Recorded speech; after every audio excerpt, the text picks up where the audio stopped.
กองประชุมครบคณะบริหารงานภาคกรมใหญ่ตำรวจเปิดกว้างครั้งที่ 4 สมัยที่ 7 ได้จัดขึ้นในวันที่ 4 สิงหาคม 2026เป็นประธานโดยสหายพลตรีกองสวัสดิ์บุญเลี้ยงกรรมการสำห้องสูตรกลางภาคคณะประจำภาคกระทรวงห้องรัฐมนตรีกระทรวงป้องกันความสงบเลขาคณะภาคหัวหน้ากรมใหญ่ตำรวจมีห้องเลขาคณะภาคกรมใหญ่เลขาในภาคเข้าร่วมสหายพลจตวาปริญญาเอกบรรทองสุริศักดิ์คณะภาคกระทรวงห้องเลขาคณะภาคห้องหัวหน้ากรมใหญ่ตำรวจกระทรวงป้องกันความสงบได้ผ่านบทสรุปตีราคาการเคลื่อนไหวนำพาซี่นำเวียกงานของคณะบริหารงานภาคกรมใหญ่ตำรวจประจำ6เดือนต้นปีและทิศทางแผนการเวียกงานจุดสุ่มประจำ6เดือนท้ายปี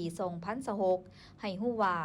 6 เดือนผ่านมาคณะภาคคณะบรรณาธิการใหญ่ตำรวจได้นำพาซี่นำเหตุเวียกงานศึกษาอบรมการเมืองนำพาแนวคิดให้สมาชิกพรรคนายและพลตำรวจด้วยหลายเนื้อในหลายวิธีการโดยเฉพาะเมียนจัดตั้งเสื่อมซึมกำแน่นแนวทางนโยบายของพรรคมติคำสั่งกฎหมายของรัฐพ้นเด่นได้สำเร็จการนำพาเปิดบ้านดำเนินชีวิตการเมืองเนื่องในโอกาสวันสั่งตั้งกำลังป้องกันความสงบครบรอบ65 ปีได้สรุปการก่อสร้างหน่วยภาคปลอดภัยเข้มแข็งนักแน่นประจำปี2025มีหน่วยภาคแข็งจำนวน14หน่วยและหน่วยภาคกลางจำนวน6หน่วยเคียงคู่กันนี้ด้านเวียกงานรักษาความสงบความเป็นระเบียบเรียบร้อยและความปลอดภัยในสังคม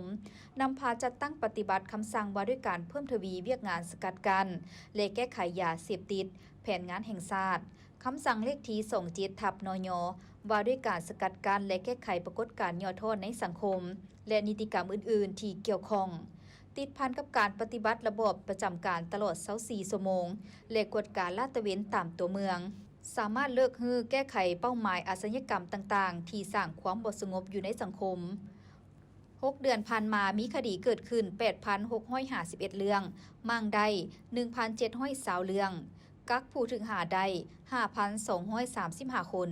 หญิง709 คนคนต่างประเทศ241 คนหญิง24 คน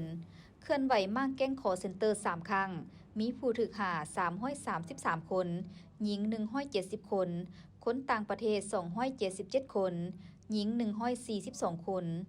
นำพาจัดตั้งปฏิบัติวาระแห่งชาติว่าด้วยการแก้ไขปัญหายาเสพติดพร้อมทางโฆษณาเผยแพร่ให้แต่ละภาคส่วนแขนงการท้องถิ่นแต่ละคัน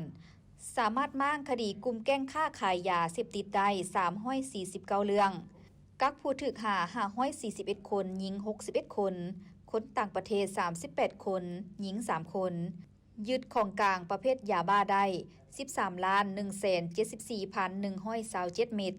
เฮโรอีน 8.79 กิโลกรัมยาไอ 1,036.03 กิโลกรัมฟิน 0.64 กิโลกรัมกัญชา 2.5 กิโลกรัมยาอี